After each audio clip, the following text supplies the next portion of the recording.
Good morning. On behalf of the Inter-American Development Bank, we welcome you to the series of webinars, Walking Together Toward the Future, where we explore how key aspects of development have changed over the past 15 years and what our countries will need in the coming decade. For this webinar, we will focus on the past and future of the digital transformation in Latin America and the Caribbean. This will be a conversation between IDB President Luis Alberto Moreno, Toomas Ilves, former President of Estonia, Neelie Kroes, member of the Board of Directors of Salesforce, and former Vice President of the European Commission responsible for the digital agenda, and IDB Institutions for Development Sector Manager, Moisés Schwartz. The conversation will be in English and Spanish with interpretation. Please select the language of your choice by clicking the world icon in the lower level of your screen.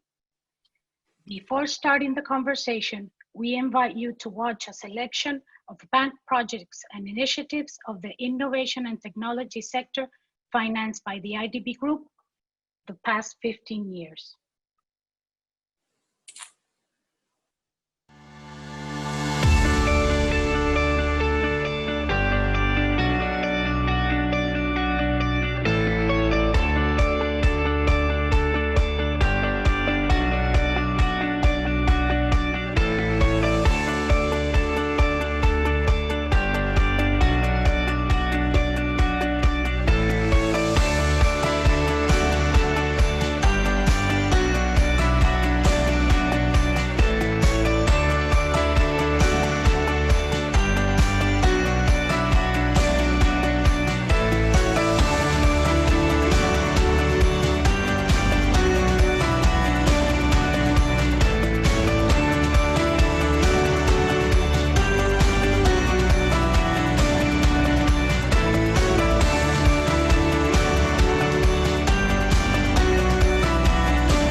Well, good morning, everybody. It's a pleasure to welcome you to this webinar. I want to especially thank both Neelie Kroes, who is the former European Commissioner, and as well as the former President of Estonia, Toomas Ilves, who have a great deal to say about this digital agenda. But let me just step back. And when one thinks about 15 years ago, you know, we were at the very beginning of things like that are very much second nature to us today. Platforms such as Google or Facebook or Twitter were just starting, or if not, had not started 15 years ago. And today, of course, they're a central part of our life. And the question is, you know, these digital technologies today, if anything, have essentially allowed us to be connected as we are today, as most of the world is working, actually teleworking every day. And thanks to this connectivity, you know, the huge shocks on our economies have been prevented because we have this capability of being connected. But it equally means a huge amount of change in society, which will bring many, many conversations in the post-COVID world, which we are already entering. And I'm referring to big systems like health, like education, being perhaps one of the most important areas for reform, and that if we look at Latin America, the reality is that we started really leapfrogging from analog cellular systems to digital, but we still have 50% of our population not connected through devices, or because of lack of bandwidth in certain of the rural regions. And mostly we have connectivity in the larger cities. In some cities, the connectivity is a bandwidth that is doesn't have the speed that one requires, and the price points are high. So these are the challenges that we have in Latin America. Nothing can change as fundamentally as these digital needs going forward in our hemisphere. And so for that, I'm truly privileged to have both Toomas and Neelie with us. And I also want to thank Moisés Schwartz, my colleague, who runs the whole area of institutions for development. This is the one area of the bank that we have not only the biggest bench and depth in the bank, but equally, development cannot be achieved if we don't have strong institutions. And that is demonstrated over and over again. So with that, I'd like to just turn it over to Moisés to kick us and start this conversation, and then we'll have the chance to talk to both Neelie and Toomas. Moisés, over to you. Muchas gracias, presidente. Buenos días a todos. Encantados de que nos acompañen. And thanks so much to our two very distinguished panelists. We are looking forward to listening to your comments. I'll switch to Spanish now, if that is okay. La transformación digital de la región ha sido un objetivo fundamental del banco en los últimos años. Esto debido a que gracias a las tecnologías digitales, los gobiernos pueden identificar, focalizar y otorgar servicios de manera más precisa y ágil, con especial atención a la población más vulnerable. Por su parte, las empresas pueden aumentar su productividad y los ciudadanos tener una participación más activa e informada en la sociedad. La importancia de las tecnologías digitales se evidencia aún más en el contexto del COVID-19, al configurarse como medios clave para guiar la gestión de la crisis y dar continuidad a las actividades de personas, empresas e instituciones en un contexto de confinamiento y distanciamiento social. La pandemia ha demostrado también la profundidad de la llamada brecha digital.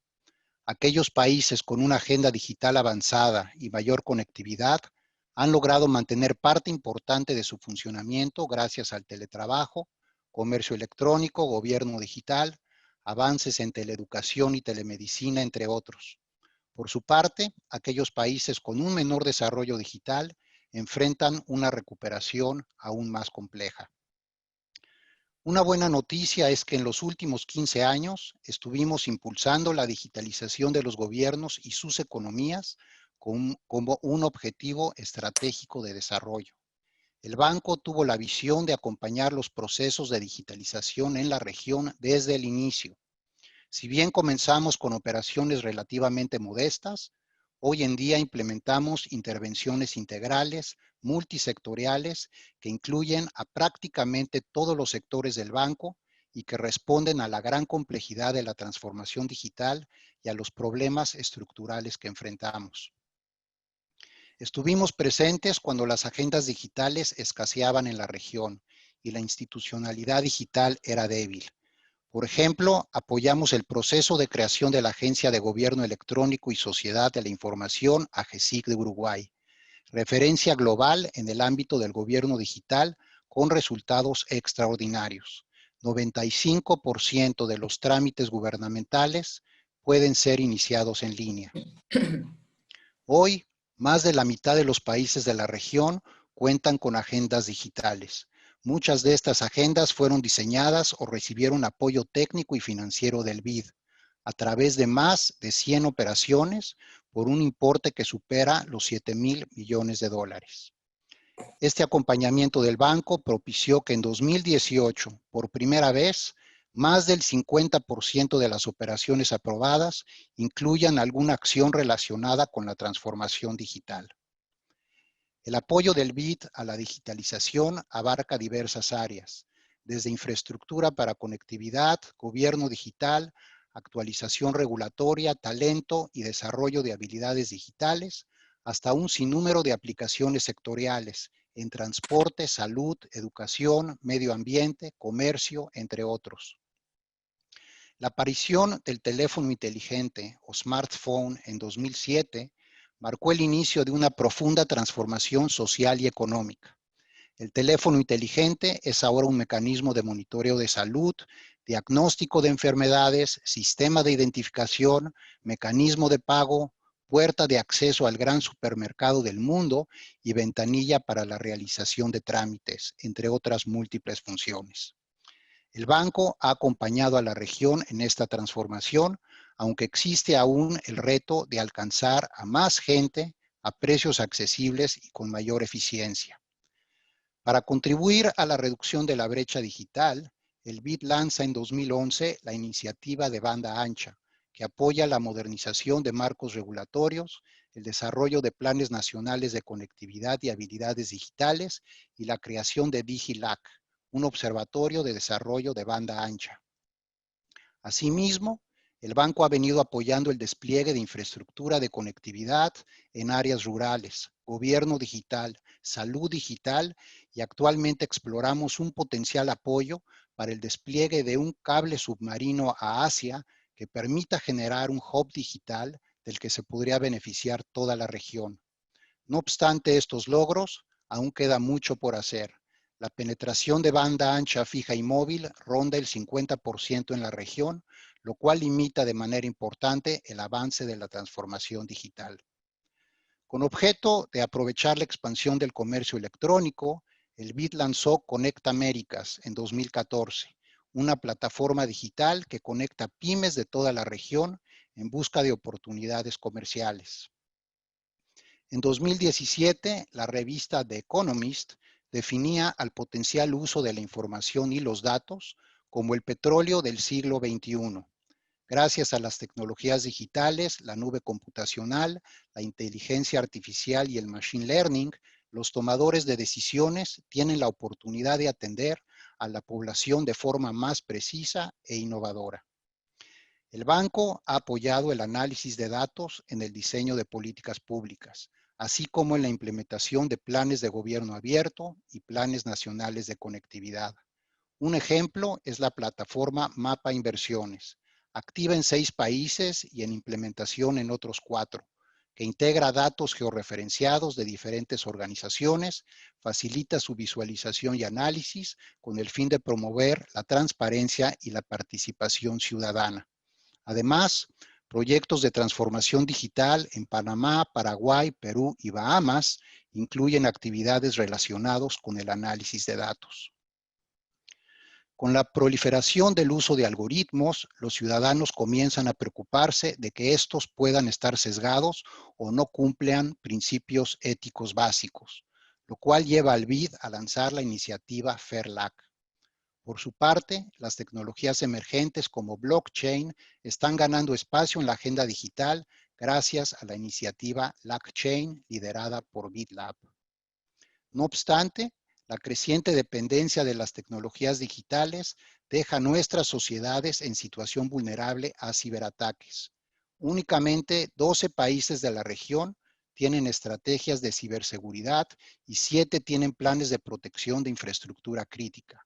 El banco está introduciendo medidas de ciberseguridad en todos sus proyectos de transformación digital y ha aprobado recientemente el primer préstamo de ciberseguridad para Uruguay. Si bien los retos son enormes, contamos ya con contribuciones significativas al desarrollo digital de la región. Por ejemplo, el liderazgo del banco ha resultado en que empresas energéticas utilicen sistemas SCADA y que ciudades utilicen sistemas de transporte inteligente. El liderazgo del banco resultó en la introducción de la factura electrónica en varios países, lo que ha redundado en mayor recaudación y menor evasión fiscal. Hemos logrado que los sistemas de justicia utilicen algoritmos para agilizar sus procesos y que los estudiantes de primaria y secundaria se beneficien del e-learning. Pero no debemos olvidar que estas tecnologías son diseñadas y gestionadas por personas. La región tiene un faltante de talento humano digital de aproximadamente 600,000 personas, gran obstáculo para el avance en la agenda digital. Respondiendo a este desafío, el BID ha capacitado a más de 270,000 personas en los diferentes cursos relacionados con la transformación digital ofrecidos en su plataforma de e-learning. La transformación digital ha alcanzado a prácticamente todos los rubros de la actividad económica y social. El reto que tenemos por delante es seguir acompañando a la región para atender de la mejor manera posible todas estas instancias, ya sea a través de mayor conectividad, eficiencia en los procesos del sector público y privado, habilidades digitales y ciberseguridad, entre muchas otras. La situación actual requiere instituciones públicas capaces de responder a emergencias de gran magnitud, de satisfacer múltiples necesidades con recursos limitados, de actuar de forma coordinada y bien informada. Exige también amplia colaboración entre el sector público y privado. La posibilidad de mejorar vidas requiere de nuestra capacidad para eliminar la brecha digital y asegurar que las soluciones y beneficios de la era digital alcancen a todos los ciudadanos de la región, particularmente a los más necesitados. Gracias. Thank you very much, Moisés, and thank you for the introduction and telling us everything that the IDB has been doing in this area, which is so central to the future of our region. Let me begin by Nelly Croy. She was, for those who don't know, she was EU Commissioner between 2004 and 2010. And then she led the whole area of the digital agenda, also as Commissioner from 2010 to 2014. She's currently a member of the board of Salesforce. So, you know, one of the things, as Moisés was describing, Neelie, is, you know, here we have a region that still is lagging behind in the adoption of information and communication technologies. And as you know well, you launched precisely a digital agenda for Europe back in 2010. And even this new commission has put the whole digital agenda as a central issue where they want to be able to develop far more platforms and new tools in this digital world. So what should we be looking at from your experience to do in Latin America? Thank you for inviting me for this highly important web panel. By the way, if you don't mind, just going backwards, for you were mentioning 2005 at the beginning of your remarks. When I was asked for being a commissioner in Brussels in 2004, it was the competition policy portfolio.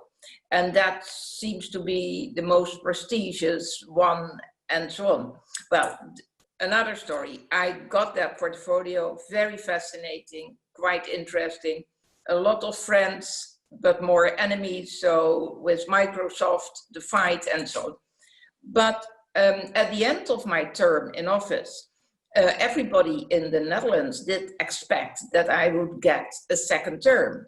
But in the meantime, the prime minister changed. So another prime minister, other political color, and he wants to get rid of me and get someone of his own political party. And I didn't want to switch to his party.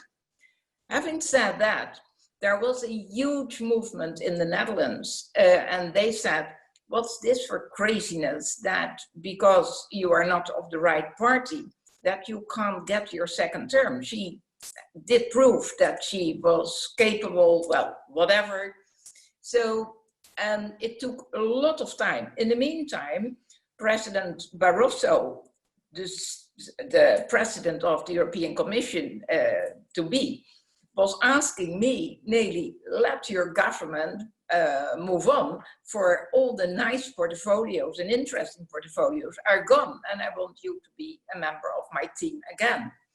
Well, government in the Netherlands, waiting, and at the end of the day, they said, well, okay, go to Brussels again. But then there were only 5 portfolios left, and Barroso said to me, Neelie, I'm really sorry, but 5 left, it's up to you which out of the 5 you want, but all the sexy ones, the cool ones, have been taken by others. And I was looking at the 5, and I saw one portfolio, the digital agenda, and I was fascinated. Imagine, it was 2010.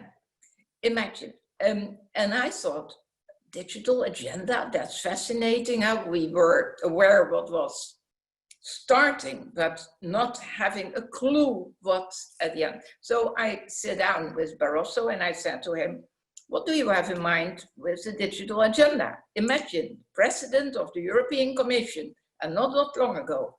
He said, Neelie, I don't have a clue. If you take that one, it's up to you. And so did it happen, just to show you that the train is just starting, so to say, but in an immense speed. So we started with that, and there you should take advantage of the experience and the mistakes we made, for you are in a better position, and you are now, and you were mentioning it already, you are leapfrogging, and you can just speed up, and you can unite your countries in your region. And that was, of course, one of the issues why I had to write the digital agenda for Europe in 2010. For I had to make a business plan, what we should do. By the way, excellent people in my team, and also Toomas, close to me in advising. So we could make it happen. And still, it was so difficult. For talking about it is something different in implementing. For then you have to also get ministers of finance on your side, for its investing. You have ministers of education to get on your side, for you have to just push the skills and the education in a complete different way. So not like we did. And by the way, for me, that is still a worrying point, also in Europe, that we are talking about there should be an entrance of this digital technology, but, and if I'm talking too long, please, Louise, stop me, but that is one of my real babies. If we are talking in our society that everyone should have the same opportunity in life, and of course that is difficult, for you have the haves and the have-nots, but don't let it happen that the haves and the have-nots are also at stake in the digital education, so that some of our children do have opportunities because at home they are aware how important that is, and others don't have it, and that they are the digital virgins, so to say. It is also, so that part is important, but it's also important with an aging population that also the elderly are on your side, and that they are not in a corner in which they have to say, we don't understand it, it is so new, and what, and so on. Now with the pandemic, it's showing even more how important it all is. So with the digital agenda, with our 7 points of absolutely priority, we started the whole caravan. And I can assure you, there were big hurdles, there were big issues, but at the end of the day, and now the Commission, the European Commission, is also, like you were mentioning, very much aware that this is the number one. And otherwise, if we are missing this boat, then, well, we are not only missing the boat, but then we are sandwiched between China, the People's Republic of China, and the United States.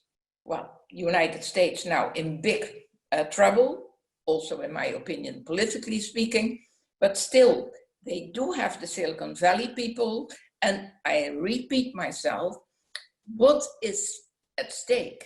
Talent in Silicon Valley quite often have backgrounds in Europe, for they are or immigrants, or they are sharing their education. So we can do it. You can do it in South America and in the Caribbean. You have so many talented people, but give them the tools and keep an eye on your people, but especially the younger ones, so that access to talent is indeed all over the place. Hey, thank you very much for your comments and basically for your contrasting where Europe was and how Latin America can really benefit from actually coming from behind, but leapfrogging, if we can, many of the steps, which is going to require, certainly, we'll talk a little bit more about that. What are the skills that we're gonna need for this 21st century? Now, let me turn over to Toomas, who was President of Estonia from 2006 to 2016. And he is really become a worldwide reference in the digital field. We have the privilege of having Toomas go to a number of countries around Latin America, basically not only as a preacher, but telling the story of Estonia and what he did, which is truly astonishing what you were able to do in your country. And I would like to perhaps start, Toomas, of how you got all this started. How did you start all of this back in your country? And how do you get this strong commitment of the digital agenda really by almost every stakeholder in Estonia? And it allowed you, of course, to be in a place that is way ahead of many other countries in Europe. And again, welcome, Toomas, and it's a privilege to have you with us. Gracias. Hace 48 años que no he estudiado español, castellano, y entonces voy a hablar en inglés. Let me start off with this, saying that it was actually a question of development, desarrollo, for us. Since my country got its independence back in 1991, and we were in terrible shape. The GDP per capita of my country and Finland across the way in 1938, the last year before the World War II, was basically the same. So identical GDP per capita. In 1992, the first full year of independence, Finland had a GDP per capita of $23,800, and we had a GDP per capita of $2,800. So they were 8 times richer per capita than we were.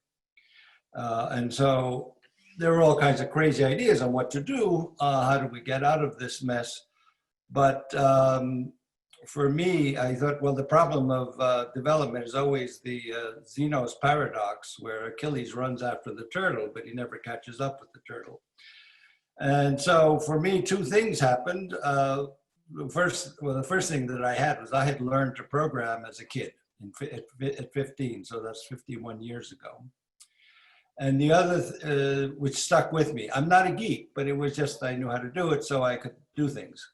And the other thing was the appearance of Moisés, the first web browser that you had to buy in a store, and then you'd have to upload 8 floppy disks. But that was the first web browser.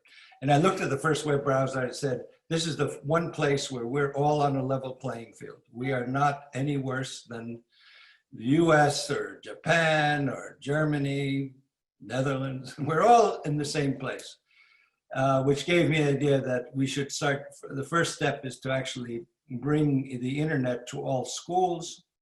So I proposed this in 95, 96, it was accepted. 1998, because of the program we did with sort of government support, obviously, all schools in Estonia had a computer lab and were online. It became very quickly clear, however, that this was not enough and that we wanted to digitize governance. Out of that grew the understanding that the systems that are used in general are inadequate, and the ones that are used to this day, because the fundamental issue is security, and that summed up in a cartoon from the New Yorker from 1993, where there's a dog sitting next to another dog, and one dog says to the other, on the internet, no one knows you're a dog. And that is where things are in most commercial applications to this day, and so we realized that the key issue is a secure, unique identity for anyone who uses this. And so what we did was everyone in the country got a digital ID card that has a chip on it. This is something that the United States has still not come around to doing. So here you can, it's upside down this way. There's a chip on one side and there's my ID. And I do everything with it. Today, there are only 3 transactions between the individual and public services that you cannot do online. You cannot get married online, you have to show up. You cannot get divorced online, you have to show up. And especially important for my country, but nowadays more, I think, for the United States, is that we don't have anonymous shell companies buying property. Someone has to come from the board of a company in order to buy or sell property. Now, so what do you need? Well, we have this nationwide program to get, everyone has to get an ID card. To calm people down, we said, you don't have to use it for anything, but you have to have one. And then the other part that is crucial, there are 3 parts that are crucial, but the second part that's crucial is designing an architecture that allows you to connect to everything to everything, following the laws and the rules of the society, of the country and of the society. What does that mean? It means no one can access my medical records except for me and the doctor I've authorized to access it. It means, in our case, that property ownership is public, so anyone can log on and look at what I own. But the key factor in all of this is mutual reciprocal transparency. So every month, the newspapers in my country, when I was in office, would see, what does he now own? Did he buy any property? Oh, okay. I mean, you can look that up. But I can look at who's looking. So I knew which journalists were checking up on me. But this is the harder part. It takes the longest to figure out what you connect to what and who can see what. So the police can see my traffic record, but they can see if I'm criminal or not, but they cannot see my health record, my taxes, or anything else like that. So too, even the Ministry of Social Affairs can only look at that very small part of my health care record, which is legitimate for them to look at, which is anything related to a work accident, because they have to pay for it. But anyway, the system that is then connected with using a very clever platform that we have, which is called the X-Road, which has been adopted by 15 countries now. Panama, I'm happy to say, is one of them. Also, Finland has adopted it, the Faroe Islands, Iceland, and then other countries in various stages of adoption of it. Some of the countries in the Middle East have now adopted it. And then the third part, which you have to pay attention to, you mentioned blockchain, is that why is blockchain good for digitization? It is because you get data integrity. People are always talking about privacy, and I say privacy is nice, but the real issue is data integrity. The difference is between someone knowing my blood type from my healthcare record as opposed to someone changing the blood type in my healthcare record, or someone sees my bank account or changes my bank account. And those were the 3 key things that we tried to get going, and in 2008, we had all critical data on blockchain. The possibilities of digitizing governance in this way are huge, but the problem always comes down to political will.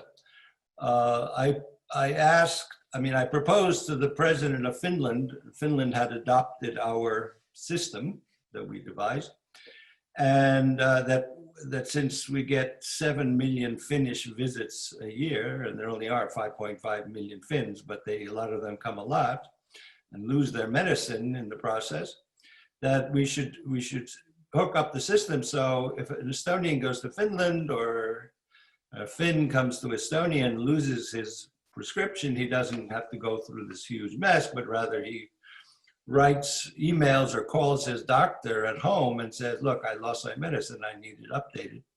And so then when that works, you can do like in your own country, which is you go to any pharmacy, ID yourself digitally with your card, and then you can buy your medicine. But it took 9 years to get that into effect. The problem was never the electronic technological side. The problem was the political will to do it, and also to avoid, at least in the European Union, arbitrage and someone coming from one country to the other, because different countries subsidize different medicines to different degrees for different age groups and so forth. So you have to be able to pay what you pay at home, or you have to pay what you pay at home. And those are the kinds of things that I think are ideal for Latin America, which once citizens have an ID, all these services can be made cross-border. And in fact, in Latin America, you have an advantage, which is that aside from Suriname and Brazil, everyone speaks Espanol. And Brazil, I mean, the other thing is you can just do you can just translate the critical functions, the critical services.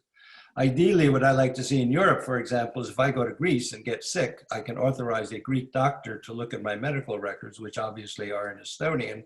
And there's no way any Greek doctor would know Estonian, but if I authorize him to look at my medical records, he will get in front of him my medical records translated into Greek. I mean, all that it's a no-brainer technologically. The problems all have to do with political will and political readiness. Greece is moving very quickly right now towards digitization in ways that I'm very pleased to see. One last point, which is that don't look at America or Silicon Valley. True. I mean, I lived in Palo Alto and in a 12-mile radius were the headquarters of Tesla, VMware, Apple, Google, Facebook, Yahoo. They were all there and within 15 minutes of driving in bad traffic.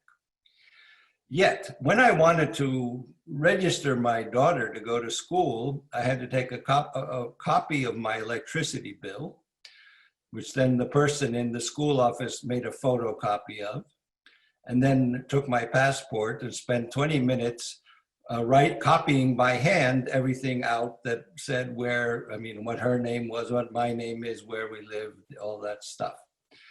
That is ridiculous. And this is in the middle of the mecca of IT, and they were the place that everyone wants to go to. But this is the problem in the United States, which is that the public sector is not digitized in the least. It's probably at the level of the 1960s. So if you want to leap, digitize your services and you can go far with this, but don't be taken in by, first of all, Silicon Valley, secondly, by McKinsey-like companies that will get you to you pay a lot of money for things that don't necessarily are not what you want.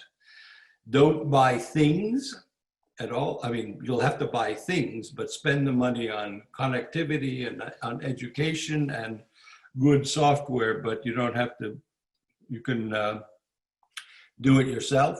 The platform that I said is used by 15 countries, including by Panama, and in fact, Mexico was adapting our platform before the current president, before that.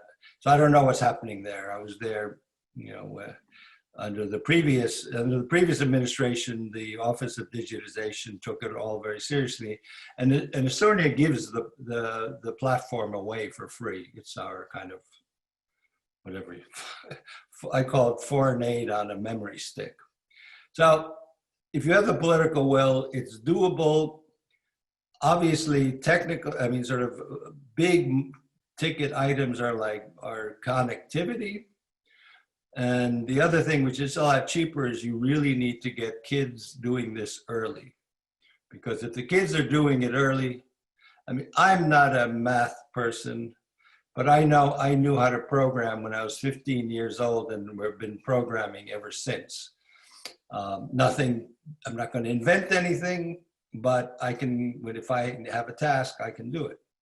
So that way, and that, okay, the final thing I'll say on that is educational reform takes 15, 20 years to have an effect. In my last year in office, when I was in office, all the time, I'd go visit Estonian companies and startups. But then I finally came upon a question to ask in my last year, which is, why are you, woman or man, in his or her 30s, how did you start? Why did you want to do a startup? And 80% of the answers were, oh, I was a kid in your program. So they were 15 and they learned how to do this stuff, and then they were 35, 20 years later, and they all had startups, including some who now are billion-dollar companies. So it seemed to work. Well, thank you very much, Thomas. Let me go back to Neelie. You equally were commissioner of the Broadband Commission for Digital Development. Thomas, as I started to say earlier, even with all the leapfrogging of technology that we've seen, 50% of Latin Americans do not have access essentially to broadband. What lessons from what you saw in Europe, Neelie, and especially how can you translate those to one of the biggest systems that requires enormous change, and you referred to those earlier, that have to do with the kinds of skills that we're gonna need in this 21st century that are so much associated with the ways of using digital technologies better for all the different applications that we must develop, not only around government, but really around consumer uses? You don't need to be a developed country to play the game. And of course, what you have in mind is via this game, getting the status of a developed country. And some in your region are developed and some are not yet. So this is an opportunity in making it a digital single market. And that is the challenge where, by the way, we still have now and then some crushes in the European Union too. And with 27 members of the European family and complete different level of existence, when you compare some of the East countries, and of course, Estonia is the pearl that we are just so proud of, but Bulgaria, Romania, they are in a much poorer position than other ones.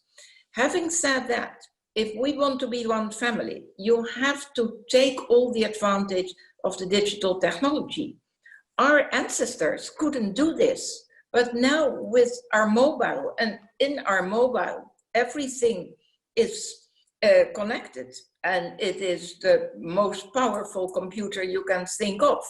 And when you compare this power of our mobile of today with the power of the computer where the first man went to the moon, then we are beating that computer. So, and not a bit, but a lot.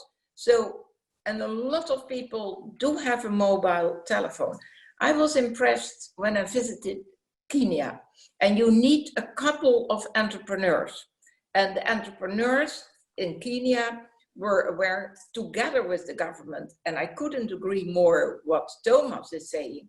You need government people. You need politicians that are aware and that are smart enough to digitize the systems. For otherwise, we are losing opportunities. In Kenya, with the telco operator, he was aware that, for example, banking, for example, health education, for example, education in general, could take an enormous leapfrog, because those people who were working in the city and were living, their families were living in the rural areas, they could get information via the mobile. So the banks took the initiative to make it the first mobile banking system. The health organization gave instructions in the rural areas how to operate, how to make people in very difficult situations in any way being a victim of a disease surviving. So Kenya for me is still, it is also, and perhaps you think, what is that? It's also a mean of emancipation. For with the mobile, those women who got the money from their husband who was working in the city, they normally went home with the money. They went once a month to the city to get the money for surviving with the family. Now it was on their bank account in their mobile. So it wasn't taken away. There wasn't a robbery for it was. So many opportunities, and do it together. And for me, and I just take this opportunity, Louise, for if you are asking people in the street, what is a measure that Brussels, the head office of the European Union, of the Commission, what is the measure that you are most impressed by? It's roaming. And that was roaming for the telcos were just pulling our leg. They were giving us sky-high tariffs to pay when we were abroad, when we were crossing a border. But there was a digital single market, so there was no border anymore. But they still, in their price system, were counting with the border. Come on. So now with the roaming, it is extremely important that it is not a burden for people. They can make the connection, the communication, they can go to the other country, they can take initiatives in what is at stake. And what Toomas is saying between Estonia and Finland, it was already earlier on, but we should just fill in that for the whole continent. And that is what you have as an opportunity and what is already starting as far as I'm aware. And being on the board of Salesforce do have systems where we can also give a guidance to politicians, but also to government organizations. For example, in this very difficult position of the pandemic. And if with COVID-19, you can have the data, you can have the background organization, you can have the communication, it is making, well, it's not solving the real problem. For there we need the vaccine, but it is indeed getting a situation in which it is more able to manage what is at stake. Thank you very much, Neelie. Toomas, you know, we woke up today with the story of the cyber attacks of very high-level people and very well recognized in the States. And, you know, one of the interesting things of COVID has been the explosion of commerce across Latin America. And you're seeing companies that had web pages that basically are coming down largely because the incapacity to manage this huge onslaught of traffic. Tell us a little bit about, you know, the other angle, which is, how do you see the cyber issues? How should countries begin to look at the readiness to manage this? There's a lot of cyber crime taking place as a result of COVID. What things do you think can be done? Well, one of the easiest things to do, and what our private companies do, is they use the government created system to make, so the access is using two-factor authentication, which basically eliminates about 80% of hacks. And I mean, for average businesses, it's 99.9%, but it's okay. The rest are for big companies. But I mean, basically what we have done is the private sector has outsourced its security, digital security, to the government system, which is far, far more secure. On COVID, I should also say one more thing, which is that there was a piece in the New York Times about 5 weeks ago saying that there were 1.7 million US passport applications that were waiting since COVID because no one can process them. And I bet by now it's at least 2.5 million 5 weeks later. We don't have any problem.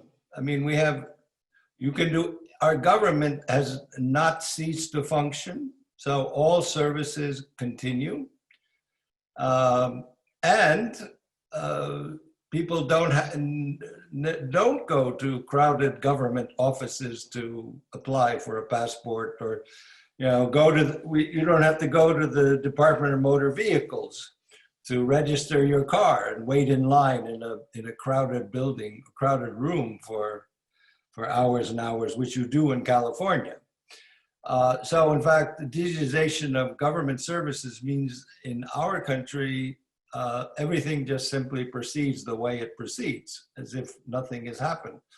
And so that made for us all the quarantining and self-isolation part much, much easier, because all the things that you have to do with the government don't get stopped. They just continue to move. If you have to renew your car registration, you just do it. And so this, I think, is also has helped for why Estonia is one of the lowest in Europe in terms of COVID infections, because there was no need to go and talk to people physically. On the cybersecurity side, you really need to at least, I'll put it this way, unless you as a company use some service that uses two-factor authentication,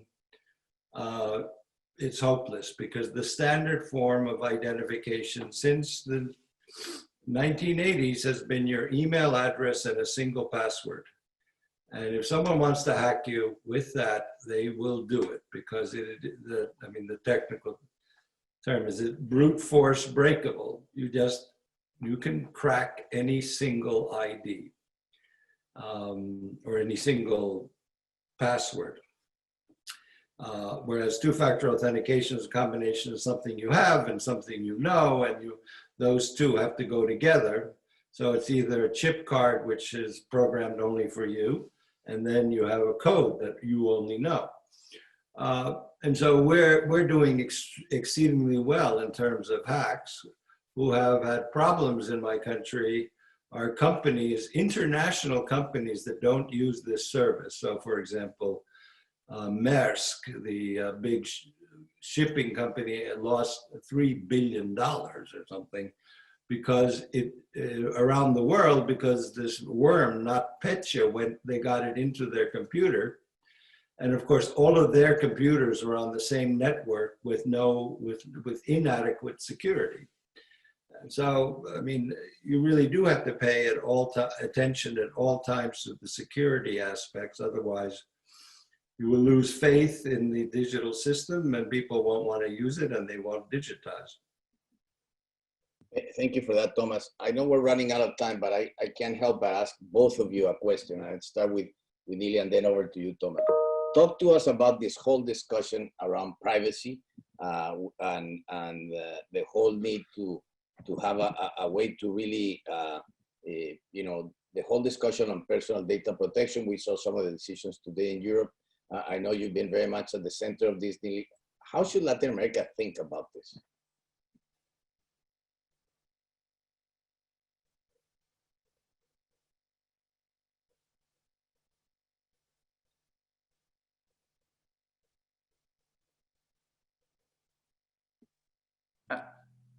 Yeah, oh, there you are. Yeah, there. Privacy is extremely important, and even for sometimes I'm surprised that people who are such a fan of privacy in their own behaving are not absolutely not protecting their own privacy, but still in general terms they are in favor. We should be aware that in Europe there is another culture about privacy, and we are also used to another market ID. So what is at stake with our new legislation, and that is absolutely main in this situation, we just ring-fenced what we are thinking about privacy.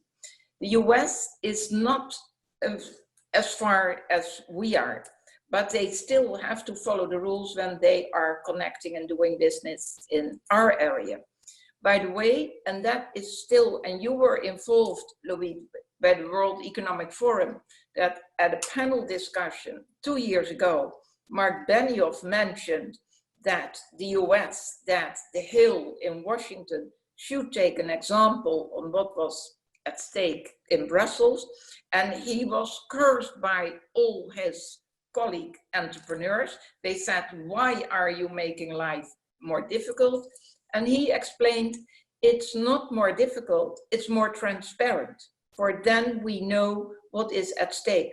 So now the US is following a little bit, but not in the way that we are doing it. And I still think that what we have done is an extremely important and not an easy task, but an important part of just ruling the privacy and making it transparent and clear. And the business world has to get, or had to get used to it. For in the beginning, they were of course saying, my goodness, what is this for type of regulation? Now they are pleased. Thank you for that, Neelie. Toomas?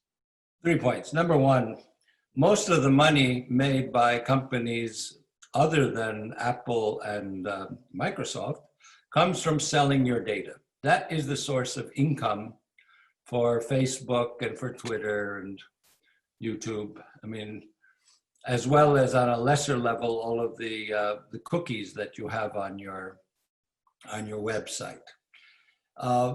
You should read, I mean, the book to read is by Shoshana Zuboff. It's called